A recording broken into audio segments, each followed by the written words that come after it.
Team इंडियानं नुकताच T20 विश्वचषक उंचावल्यामुळे आनंदी असणाऱ्या भारतीय क्रिकेट क्रीडाप्रेमींचे लक्ष आता पॅरिस ऑलिम्पिककडे लागून आहे। 26 जुलैपासून सुरू होणाऱ्या पॅरिस ऑलिम्पिकमध्ये भारताचे 117 खेळाडू सहभागी झालेत।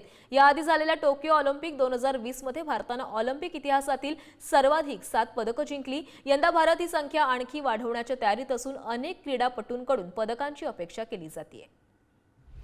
पॅरिस ऑलिम्पिक 2024 ला 26 जुलैला सुरुवात होणार। विविध खेळांमध्ये भारताचे एकूण 117 खेळाडू सहभाग घेणार।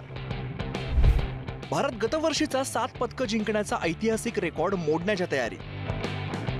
बहुप्रतीक्षित पॅरिस ऑलिम्पिक 2024च्या उद्घाटन सोहळ्याला अवघे काही तास शिल्लक आहेत। शुक्रवारी शानदार उद्घाटन सोहळ्यानंतर 27 जुलैपासून प्रत्यक्षात खेळांना सुरुवात होईल। स्पर्धेमध्ये 200हून अधिक देशांचे 10,000हून अधिक खेळाडू सहभागी होत आहेत।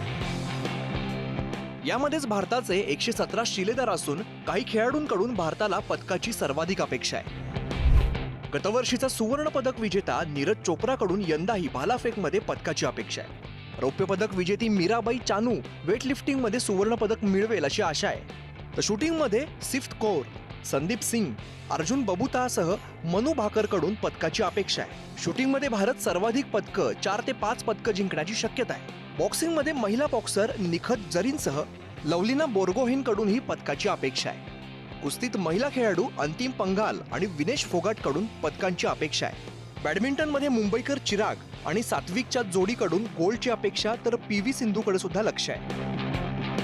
पॅरिस ऑलिम्पिकमध्ये भारतीय खेळाडू यावेळीही पदकांची लयलूट करून देशाची प्रतिष्ठा आणखीन वाढवतील अशी आशा प्रत्येकाला आहे। तर या सर्व खेळाडूंसोबतच भारत नेमबाजीतील इतर प्रकारातही मेडल जिंकू शकतो।